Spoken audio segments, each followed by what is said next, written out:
The shuttle that descended from the Wandering Spirit was unlike any craft Zara had ever seen. Instead of the sterile, utilitarian design favored by consortium vessels, this ship had an almost artistic quality to its construction. Sweeping curves and organic lines suggested a species that valued beauty alongside functionality.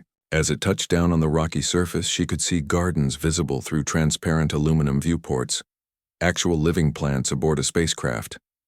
The airlock opened with a soft hiss, and Marcus Chen stepped onto the alien soil. Zara's first impression was how remarkably ordinary he appeared. Humans were bipedal like many species, roughly her height, though more compact in build. Their faces were expressive and mobile, with eyes that seemed to take in everything with genuine curiosity, rather than the calculating assessment she was accustomed to from consortium members. What struck her most was his smile. It was neither the predatory grin of a Kitharan merchant, nor the rigid facial positioning of formal diplomatic protocols. It was simply genuine warmth directed at a stranger he had traveled 6 days to rescue.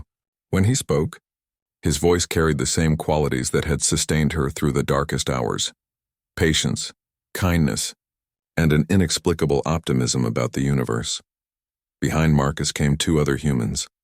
Dr. Sarah Martinez, the ship's xenobiologist, immediately began scanning Zara with medical instruments, her concern for a stranger's well-being evident in every movement. Engineer James Morrison started examining the signal amplifier Zara had constructed, his appreciation for her improvised engineering making her feel proud, rather than merely competent. The medical examination revealed the extent of Zara's ordeal. Severe dehydration, malnutrition, and radiation exposure had pushed her body to its limits. Dr. Martinez worked with quiet efficiency, administering treatments while explaining each procedure. The respect for Zara's autonomy and dignity was remarkable. In consortium medical facilities, patients were typically treated as problems to be solved rather than individuals to be cared for. As they prepared to leave the planet, Marcus asked if she wanted to take anything with her as a memento. Zara looked around at the barren landscape that had nearly become her tomb, then picked up a small piece of the crystalline rock that had provided her shelter. It seemed important to remember not just her rescue, but the strength she had found within herself during those dark days. The journey to the Wandering Spirit gave Zara her first close look at human spacecraft design. Every surface seemed to serve multiple purposes.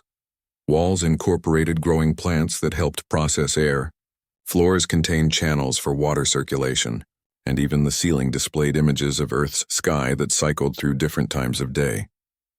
The ship felt alive in a way that consortium vessels never did. When they docked with the main ship, Zara experienced culture shock on a scale she had never imagined. The corridors were filled with beings from dozens of different species, all moving with the casual familiarity of neighbors rather than the rigid hierarchies of the galactic order. Children of various species played together in common areas while their parents worked side by side on ship operations. A delegation of senior crew members had gathered to welcome her aboard. Captain Elena Rodriguez, a woman whose bearing suggested both authority and approachability, formally offered Zara sanctuary aboard their vessel for as long as she wished to stay.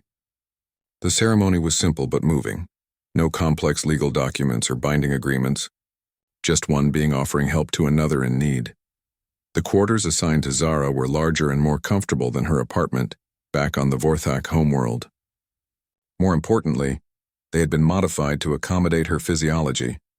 Adjusted lighting for her optical requirements, sleeping surfaces designed for her four-armed anatomy, and even atmospheric controls tuned to her comfort preferences.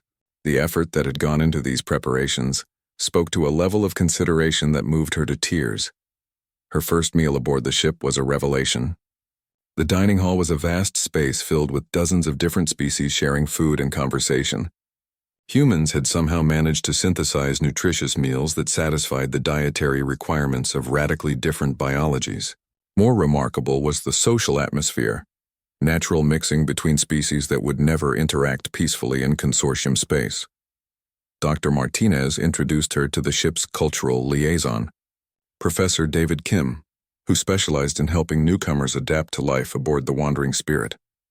He explained that the ship operated on principles of voluntary participation and mutual aid. Everyone contributed according to their abilities and received according to their needs. There were no rigid class structures, no permanent hierarchies beyond necessary operational chains of command. The ship's library amazed Zara beyond measure. It contained not just technical manuals and scientific databases, but art, music, literature, and philosophy from every species they had encountered. Humans seemed to collect cultures the way other species collected resources, preserving and sharing knowledge simply because they found it beautiful or interesting. Professor Kim showed her recordings of Earth, the human homeworld that few aboard the ship had ever seen. It was a blue and green jewel of a planet, teeming with life in countless forms.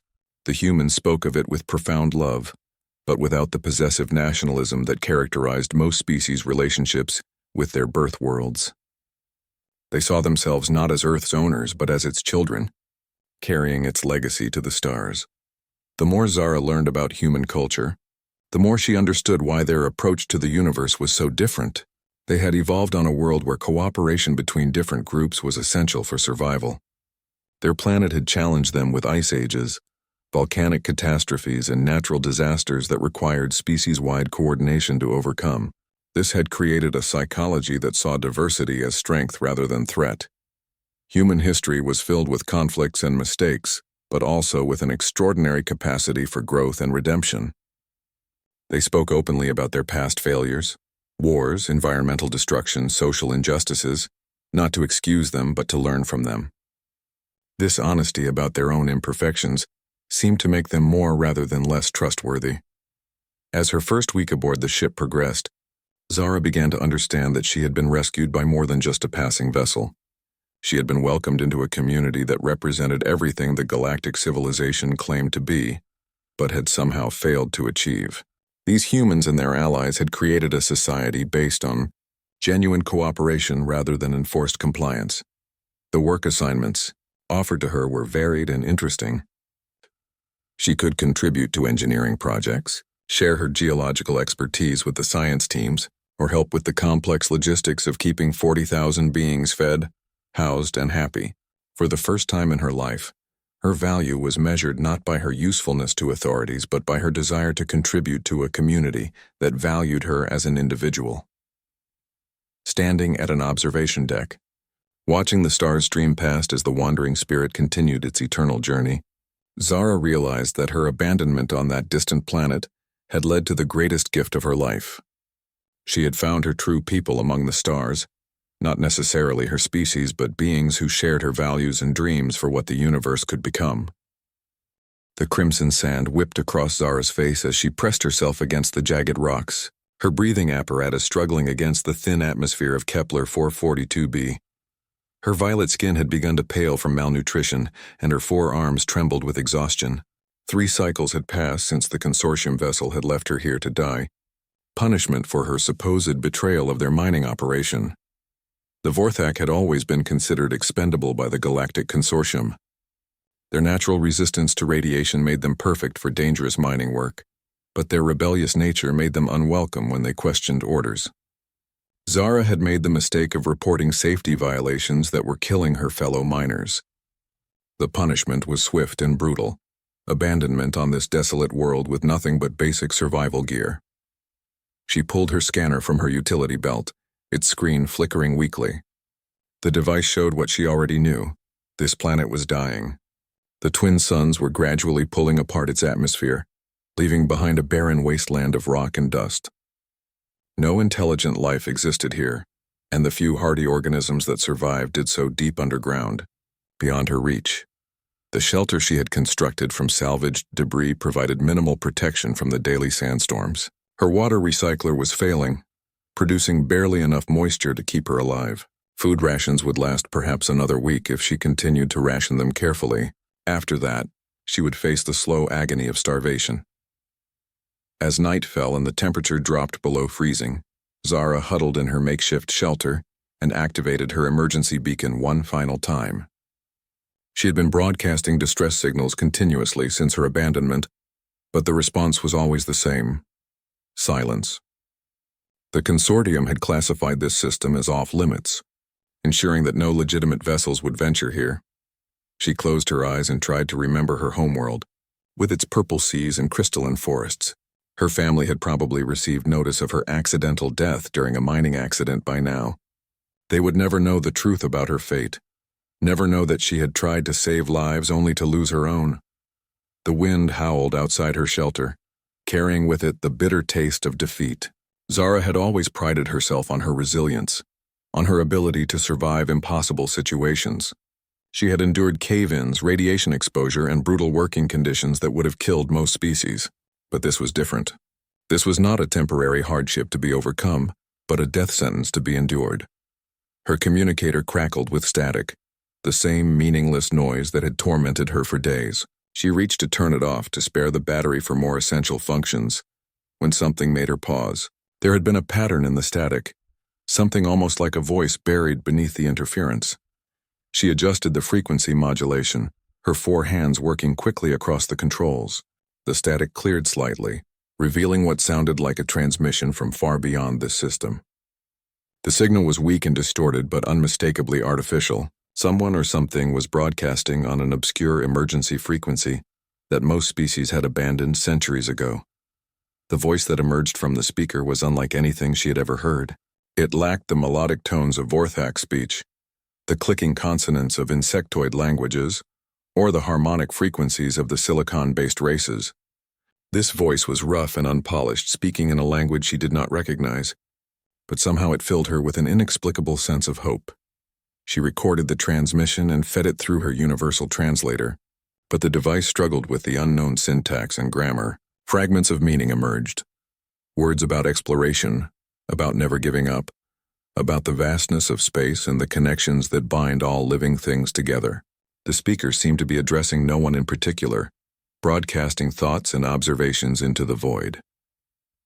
For the first time in days, Zara felt something other than despair. This unknown voice belonged to someone who understood isolation, who knew what it meant to be alone among the stars, yet chose to reach out anyway. She began to compose a response, using the same frequency and hoping against all logic that somehow, someway, her words might reach this distant stranger. Her message was simple, a distress call giving her coordinates and situation, transmitted in her own language followed by mathematical sequences that any spacefaring civilization would recognize. She spoke of her abandonment, her dwindling supplies, and her desperate hope for rescue. As she broadcast her plea into the darkness, she realized that even if no help came, the act of reaching out had given her something precious: purpose. The transmission continued throughout the night, the unknown voice sharing stories of distant worlds and impossible journeys. Sometimes the signal would fade to nothing, only to return hours later stronger than before. Zara found herself looking forward to each new broadcast, even though she understood only fragments of what was being said. When dawn broke over the alien landscape, painting the sky in shades of amber and rust, Zara emerged from her shelter with renewed determination. She had work to do. If this mysterious voice represented her only chance of rescue, she needed to make herself as visible as possible. She began construction of a signal amplifier using components from her damaged equipment, her engineering training guiding her hands as she worked. The irony was not lost on her. She had been abandoned by her own species and left to die by the galactic civilization she had served faithfully. Yet hope had come from the most unexpected source, a voice speaking an unknown language from somewhere in the vast emptiness of space. As she worked, she found herself humming along with the strange melodies that sometimes accompanied the transmissions, her 4 arms moving in rhythm with the alien sounds. Whatever species was broadcasting these messages, they possessed something that her advanced galactic civilization seemed to have lost: the simple desire to reach out across the darkness and make contact with others. That desire had already saved her in ways the broadcaster could never know, giving her the strength to continue fighting for survival. Now all she could do was hope that it might literally save her life as well. The signal amplifier took 3 grueling days to complete. Zara's hands were raw from working with salvaged metal, and her energy reserves were critically low. But the device finally hummed to life with a satisfying electrical purr. She had managed to boost her transmission range by nearly 400%, though whether that would be enough to reach her mysterious contact remained uncertain. Her water situation had become critical. The recycler produced barely half a cup per day now, forcing her to search for alternative sources. She had discovered trace amounts of moisture in some of the underground rock formations, but extracting it required dangerous trips into unstable cave systems. Each expedition risked cave-ins that could trap her forever in the planet's depths. During one such expedition, her portable light failed completely, leaving her in absolute darkness 200 meters below the surface. The silence was complete except for her own breathing and the occasional crack of settling rock. For several terrifying hours, she felt her way along the cavern walls, following the slight air current that indicated a path to the surface. When she finally emerged into the pale light of dawn, she found her mysterious broadcaster waiting for her. The voice was clearer now, stronger, and seemed to be speaking directly to her location. Her translator had finally begun to make sense of the language patterns, revealing a communication style unlike anything in the galactic databases. The speaker identified himself as Marcus Chen, apparently alone on a vessel called the Wandering Spirit. His words painted a picture of a species that traveled not for conquest or commerce, but for the simple joy of discovery. He spoke of blue skies and vast oceans, of creatures that sang in the night and forests that stretched beyond horizons. Most remarkably, he spoke of a philosophy that valued all life, regardless of its origin or appearance. Zara responded with her own stories, describing Vorthak culture and the beauty of her homeworld. She found herself sharing memories she had never spoken of before. The taste of crystal fruit from her childhood, the sound of the wind through the singing stones of her people's temples, the feeling of her family's four-armed embraces. The act of sharing these memories with someone who listened without judgment was profoundly healing. As their conversations continued, Marcus began to share technical information about his vessel and its capabilities. He was apparently traveling in something he called a generation ship, a massive vessel capable of supporting life for centuries as it journeyed between stars.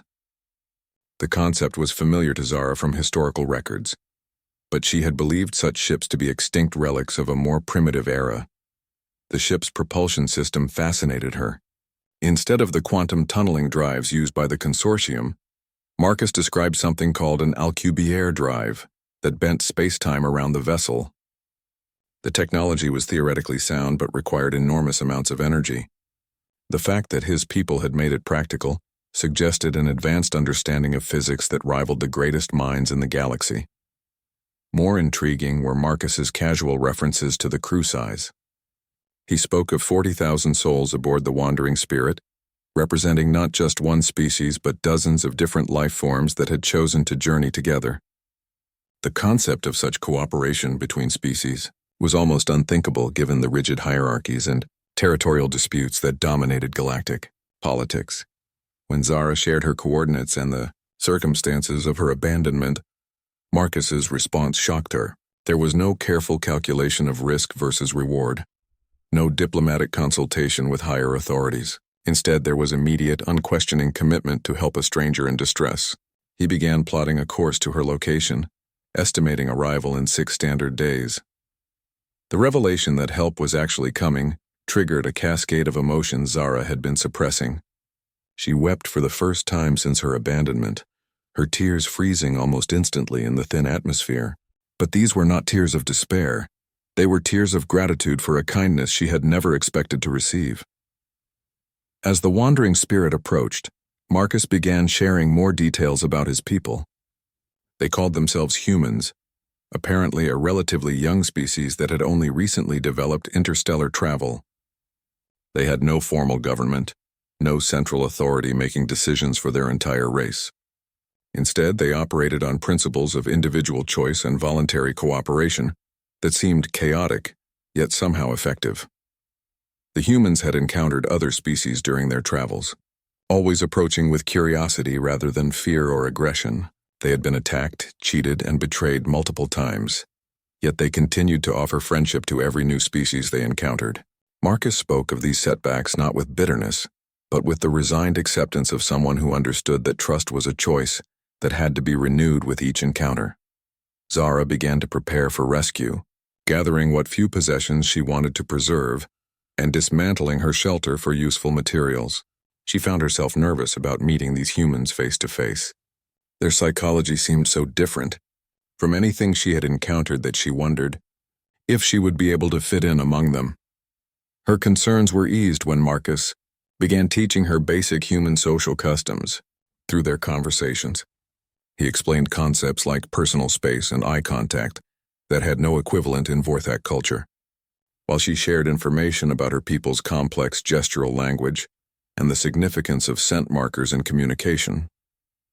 The approaching ship registered on her sensors as a massive object, easily 10 times larger than any vessel in the consortium fleet. Its design was unlike anything in the galactic databases, organic curves rather than geometric efficiency, with what appeared to be gardens and open spaces visible through transparent sections of the hull. It looked less like a warship or cargo hauler and more like a floating city. As the wandering spirit entered orbit around Kepler 442b, Zara realized that her rescue was more than just a salvation from death. It was an introduction to a way of thinking about the universe that challenged every assumption she had made about intelligent life. These humans had achieved something that the advanced species of the galaxy had somehow lost: the ability to see strangers not as potential threats or resources to be exploited, but as fellow travelers deserving of compassion and aid. Standing on the barren surface of her prison planet, watching the great ship's lights move across the alien sky, Zara understood that her life was about to change in ways she could not yet imagine. The voice that had saved her belonged to representatives of something remarkable, a species that had chosen hope over fear, cooperation over competition, and kindness over indifference. She was about to become part of their story and they part of hers. The message that changed everything arrived on a routine Tuesday during the ship's morning briefing. Captain Rodriguez was reviewing survey reports from the outer rim when Communications Officer Torres interrupted with news that made the entire bridge fall silent. A transmission had been detected from the Vorthak homeworld, not the usual commercial broadcasts or diplomatic communications, but an emergency signal that hadn't been used in over 3 centuries. Zara was summoned to the bridge immediately, her 4 hands shaking as she listened to the encoded message. The content was worse than her darkest fears. The consortium had discovered massive mineral deposits beneath the Vorthak sacred sites and had demanded immediate access for mining operations. When the planetary government refused, citing religious and environmental protections, the consortium had imposed a complete economic blockade. No food imports, no medical supplies, no technological components. Nothing was allowed to reach the Vorthak homeworld. The population was slowly starving while their leaders faced an impossible choice: surrender their most sacred places to industrial destruction, or watch their people die. The Emergency Council had activated the ancient distress beacon as a final desperate measure, broadcasting into space in the slim hope that someone, somewhere, might care enough to help. The revelation hit Zara like a physical blow. Her family, her friends, everyone she had ever known was trapped in this nightmare while she lived in comfort and safety among the stars. The guilt was overwhelming. She had found paradise while her people faced extinction. Dr. Martinez had to sedate her when grief and rage triggered a complete emotional breakdown. When she recovered, Zara found the entire ship's council assembled and waiting for her input. They had already analyzed the situation from every angle and reached the same conclusion she dreaded: directly confronting the consortium over Vorthak homeworld would be suicidal. The economic and military power disparity was simply too vast. A single-generation ship, however well-armed, could not challenge an organization that controlled half the galaxy's trade routes. But Captain Rodriguez had not summoned the council to discuss surrender. She had called them together to plan the impossible: a rescue operation that would save the Vorthak people without triggering a war that would destroy the wandering spirit and doom countless other beings who depended on their help. The audacity of even considering such a mission embodied everything Zara had come to love about human thinking. The plan that emerged from 3 days of intensive discussion was breathtakingly complex. They could not break the blockade directly, but they could circumvent it entirely. The wandering spirit's advanced sensor arrays had detected a network of natural wormholes in the region, unstable passages through space-time that the consortium considered too dangerous for navigation. If they could chart a safe route through this network, they could reach Vorthak space without encountering any blockade forces. The technical challenges were staggering. The wormholes shifted constantly, their entrance and exit points changing unpredictably. Navigation would require real-time calculations of gravitational fluctuations, across multiple dimensions, while maintaining enough speed to prevent the ship from being torn apart by tidal forces. One miscalculation would scatter their atoms across several light-years of space. Dr. Chen led the physics team working on the navigation problem, while Engineer Morrison focused on modifying the ship's systems to handle the stresses of wormhole transit. Zara found herself assigned to the most crucial task, establishing covert communications with the Vorthak resistance movement to coordinate the evacuation. Her knowledge of her people's communication protocols and her personal connections to the underground network made her indispensable. The first contact with the resistance nearly broke her heart. Her former colleague Keth responded to her coded transmission with a mixture of joy and disbelief. She had been officially declared dead. Her family had held memorial services and her friends had spent months mourning her loss. Learning that she was not only alive but potentially bringing salvation left many of them speechless with hope. The resistance had been planning their own desperate measures and sabotage operations against consortium facilities that would likely result in massive casualties on both sides. Zara's arrival offered an alternative that none of them had dared imagine. The wandering spirit could evacuate the entire population, all 47 million Vorthak, to safety in a series of coordinated operations. The logistics were mind-boggling. The ship would need to be reconfigured to carry emergency populations far exceeding its normal capacity. Life support systems would have to be pushed to their absolute limits. Food production would require every available space to be converted to hydroponic gardens.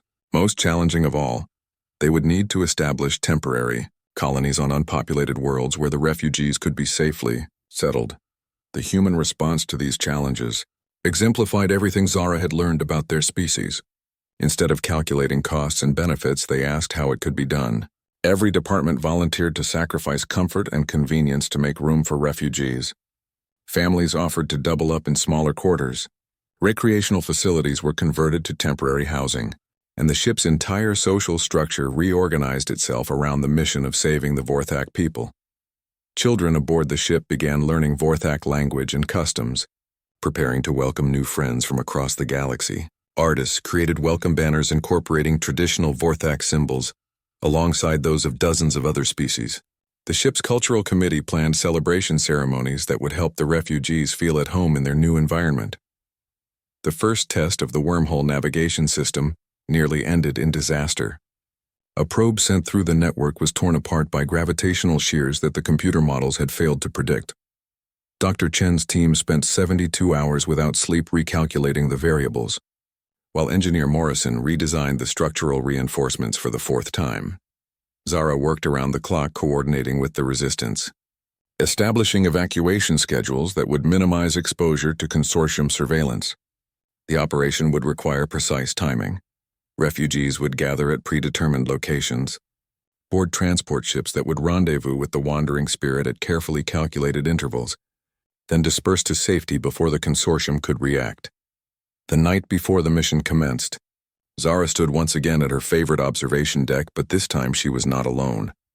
Representatives from every species aboard the ship had gathered for a ceremony that had no formal precedent, but felt deeply necessary.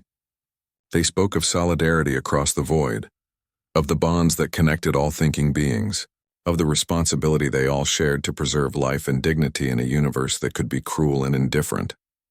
Captain Rodriguez spoke last, her words carrying the weight of a decision that would affect the lives of millions. She acknowledged the risks they were taking, the possibility that they might all perish in the attempt to save strangers they had never met. But she also spoke of the alternative, living with the knowledge that they had the power to help and chose not to use it. For humans, that was no choice at all. As the wandering spirit began its approach to the wormhole network, Zara felt the weight of history settling around them. What they were attempting had never been done before, the peaceful evacuation of an entire planetary population in defiance of the galaxy's most powerful organization. If they succeeded, it would prove that determination and compassion could triumph over wealth and military might. If they failed, their story would serve as a reminder that some causes were worth dying for. The first wormhole transit felt like falling through a kaleidoscope made of stars. Reality twisted around them as space-time bent in ways that human physics could describe, but human senses could barely comprehend. When they emerged into normal space near the Vorthak homeworld, Zara saw her planet's familiar purple oceans and crystal cities for the first time in over a year. She was coming home, but not as the abandoned exile who had left. She was returning as part of something larger than herself, a family of choice that spanned the galaxy and refused to accept that anyone should face extinction alone. The evacuation of 47 million beings from their homeworld was unlike anything the galaxy had ever witnessed.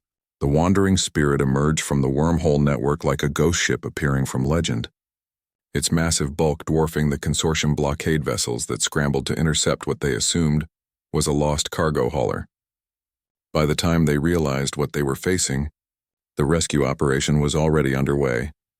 Zara stood on the bridge, tears streaming down her face as she watched the first transport ships rising from her planet's surface. Each vessel carried thousands of her people toward safety, their holds packed with families clutching precious belongings and children who didn't understand why they were leaving their homes forever. The sight was heartbreaking and beautiful simultaneously, an entire civilization choosing exile over extinction. The consortium fleet commander demanded explanations, then compliance, then threatened military action. Captain Rodriguez responded with calm professionalism, transmitting legal documents that cited ancient galactic laws protecting refugee populations and humanitarian operations. The humans had done their research thoroughly, finding legal precedents that technically justified their actions under the oldest interstellar treaties. But legal technicalities meant little when faced with overwhelming military force. The consortium had 12 heavy cruisers in the blockade fleet, each one capable of destroying the wandering spirit in a direct confrontation. The only things preventing immediate violence were the massive refugee populations aboard the human ship and the knowledge that attacking a humanitarian vessel would trigger diplomatic crises across the galaxy. The evacuation proceeded in carefully orchestrated waves. The ship's hangar bays, normally spacious facilities for shuttle operations, were converted into temporary refugee processing centers. Vorthak families emerged from cramped transport ships to find human volunteers ready with food, medical care, and gentle words of welcome. The sight of alien beings treating her people with such kindness brought fresh tears to Zara's eyes. Dr. Martinez worked tirelessly in the medical bays, treating malnutrition and stress-related illnesses that had become endemic during the blockade.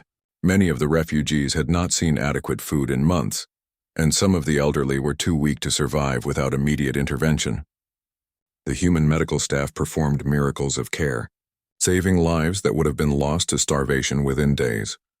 The children adapted fastest to their new environment, their natural resilience allowing them to find wonder in the ship's gardens and recreation areas, despite the trauma of leaving their homes.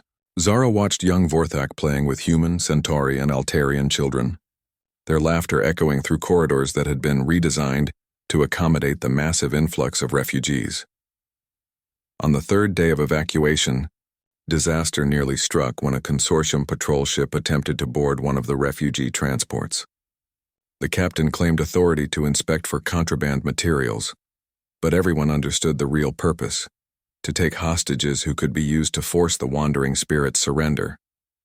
The human response was swift and decisive. A squadron of the ship's defensive fighters intercepted the consortium patrol, not with weapons but with sensor jamming and electronic warfare that left the enemy vessel blind and helpless. The refugees were extracted safely while the patrol ship drifted in space, its systems slowly rebooting from the sophisticated cyber attack. The message was clear: the humans would not allow innocent beings to be used as pawns in political games. The consortium fleet commander escalated the confrontation, demanding that the wandering spirit surrender all Vorthak refugees for processing and resettlement under consortium authority. The euphemistic language fooled no one. The refugees would disappear into labor camps or worse. Captain Rodriguez's response was broadcast on all frequencies so that every ship in the system could hear it. She spoke of the fundamental rights that belonged to all sentient beings, regardless of their species or political circumstances. She cited the Galactic Charter that supposedly protected civilian populations from exploitation and reminded everyone listening that the consortium's own actions had created this crisis through their illegal blockade. Most importantly, She challenged the assembled fleet to examine their own consciences and decide what kind of universe they wanted to help create. The speech had an unexpected effect. 3 ships in the consortium fleet quietly withdrew from formation, their captains unwilling to participate in what increasingly looked like an atrocity. A 4th ship suffered mysterious technical difficulties that required immediate departure for repairs. The blockade was slowly crumbling as individual commanders chose conscience over orders. As the final wave of refugees boarded the Wandering Spirit, Zara received a personal message that changed everything. Her family, parents, siblings, and extended clan members she had feared dead, were among the last group to evacuate. They had been hiding in the underground resistance network, working to coordinate the massive population movement while staying one step ahead of consortium security forces. The reunion in Hangar Bay 7 was emotional beyond description. Forearmed embraces that lasted for minutes, tears of joy and relief, and the overwhelming gratitude of a family thought lost forever. Zara's parents had aged dramatically during the crisis, but their spirits remained unbroken. They spoke with pride of her courage in reaching out to the humans, calling her the savior of their people. But the evacuation was only the beginning of the challenge. The Wandering Spirit now carried nearly 3 times its normal population, straining every system to the breaking point. Food production required round-the-clock operations to prevent shortages. Living spaces were so overcrowded that privacy became a luxury only the sick and injured could expect. The air recycling systems worked at maximum capacity, creating a constant background hum that became the soundtrack of refugee life. The human response to these hardships revealed the true depth of their character. Instead of complaining about reduced rations or cramped conditions, they worked to make the refugees feel welcome and valued. Families shared their personal quarters with Vorthak strangers, treating them not as burdens but as honored guests. Children traded toys and games across species barriers, creating friendships that would last lifetimes. The ship's educational system adapted to accommodate thousands of young Vorthak who needed to continue their learning despite the disruption of their lives. Human teachers worked with Vorthak elders to preserve cultural knowledge and traditions that might otherwise be lost in the chaos of displacement. The library expanded its archives to include every piece of Vorthak literature, music, and art that could be salvaged from the evacuation. The journey to safety required 6 more wormhole transits, each one risking the lives of everyone aboard. The ship's structure groaned under the stresses of twisted space-time while carrying far more mass than it was designed for. Engineering teams worked around the clock to prevent catastrophic failures, while Dr. Chen's physics group recalculated navigation parameters for each jump with the precision required to thread a needle at light speed. The final destination was a star system on the galactic rim, far from consortium territory and known to harbor worlds suitable for Vorthak physiology. 3 planets had been identified as potential colonies, each offering different advantages for the massive resettlement operation. The ship's advanced scouts had already confirmed that the worlds were uninhabited and rich in resources necessary for establishing new civilizations. As they approached the new star system, Zara stood once more at her observation deck, but now she was accompanied by her family and hundreds of other Vorthak refugees who had never seen space travel before. They watched in wonder as 3 new worlds appeared in the viewports, blue and purple spheres that would become new homes for a people who had refused to surrender their dignity for survival. The first landing shuttles carried survey teams and essential supplies to establish basic infrastructure. Within days, temporary settlements began appearing on all 3 worlds, powered by Vorthak determination and human engineering expertise. The sight of purple crystal spires rising from alien soil brought tears to thousands of eyes. Their people would survive, their culture would continue, and their children would grow up free. The Wandering Spirit remained in orbit for 3 months, helping establish the new colonies and ensuring that each settlement had the tools and knowledge needed for long-term survival.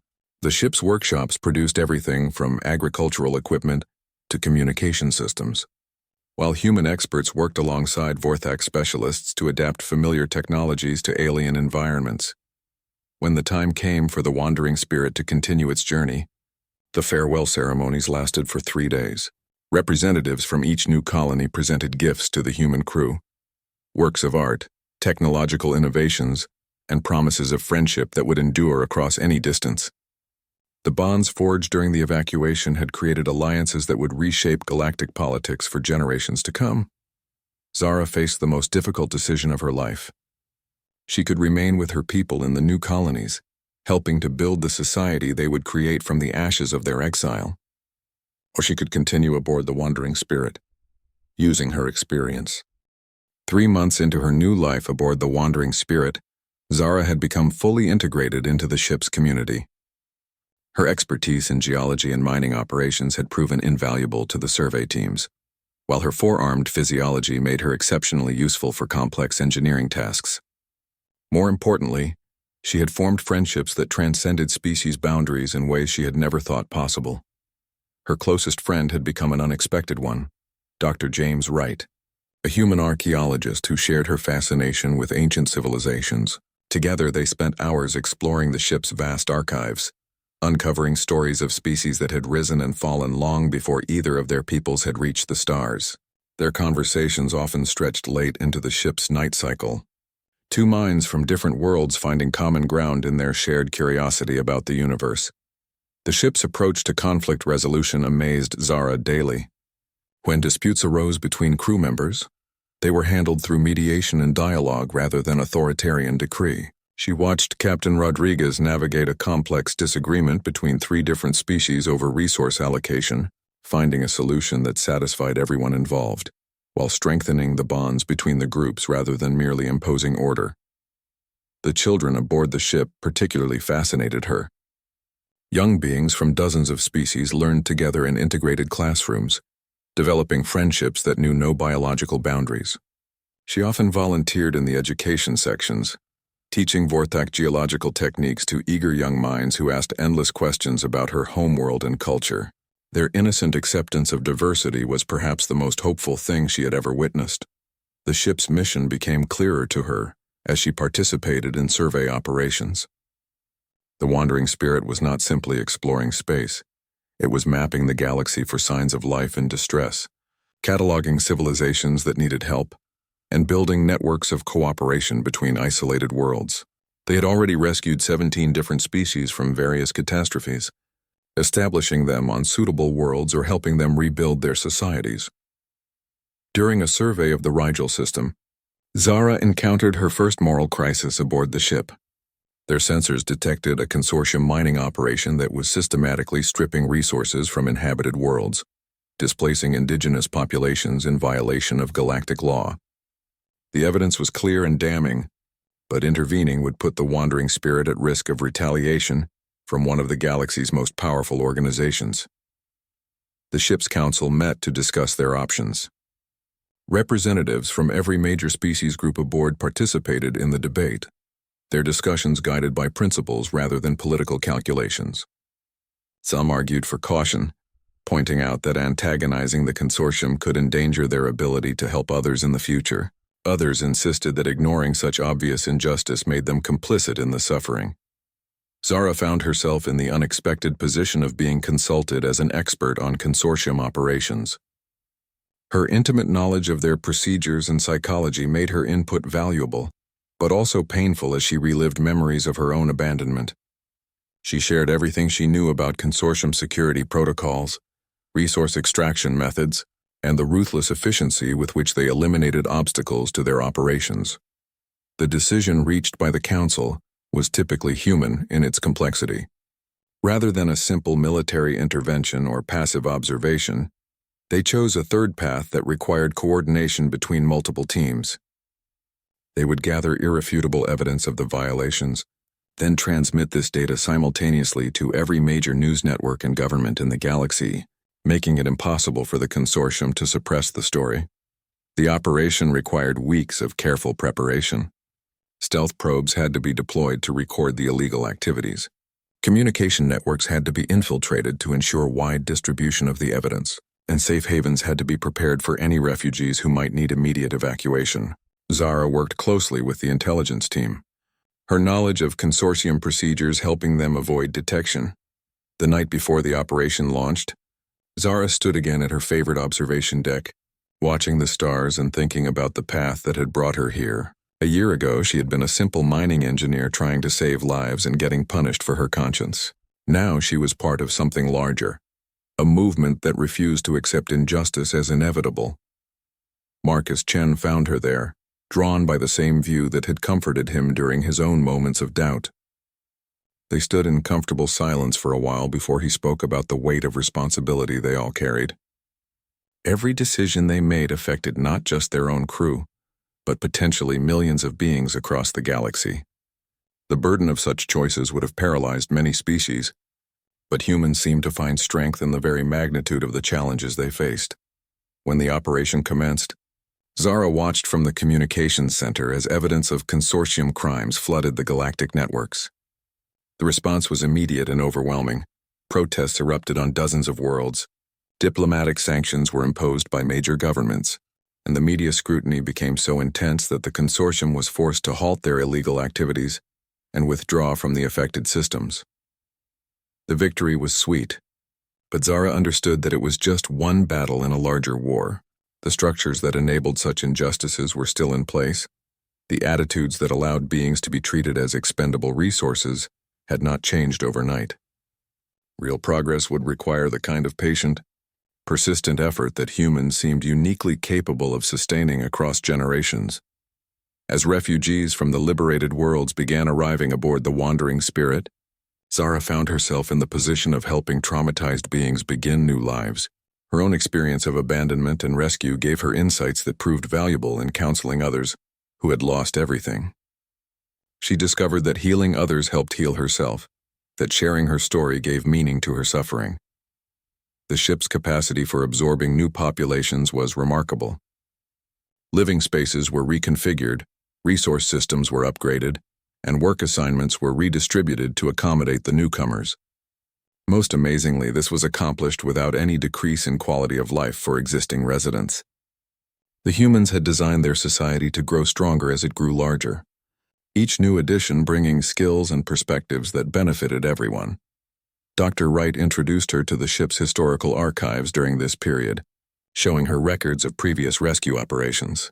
The Wandering Spirit had been saving civilizations for over 2 centuries, building a network of grateful worlds that supported each other in times of crisis. What had started as a single ship's mission had become a movement that spanned dozens of star systems. The archives also contained records of failures, worlds they had arrived too late to save, species that had chosen isolation over cooperation, civilizations that had destroyed themselves despite all offers of help. These tragedies were preserved not as monuments to futility, but as reminders of why their work mattered. Every being they saved, every injustice they prevented, was a victory against the entropy that threatened to consume all hope in the universe. As her first year aboard the ship approached, Zara realized that her rescue had been more than salvation from death. It had been an introduction to a way of living that she had never imagined possible. The humans and their allies had shown her that the universe could be shaped by choice rather than simply endured as fate. They had proven that beings from different worlds could work together not just for mutual benefit, but for the pure joy of shared accomplishment. Looking back at the person she had been on that dying planet, Zara could barely recognize herself. Fear and desperation had been replaced by confidence and purpose. The universe that had once seemed hostile and indifferent now revealed itself as a place of infinite possibility, where voices calling across the darkness could find each other and build something beautiful together.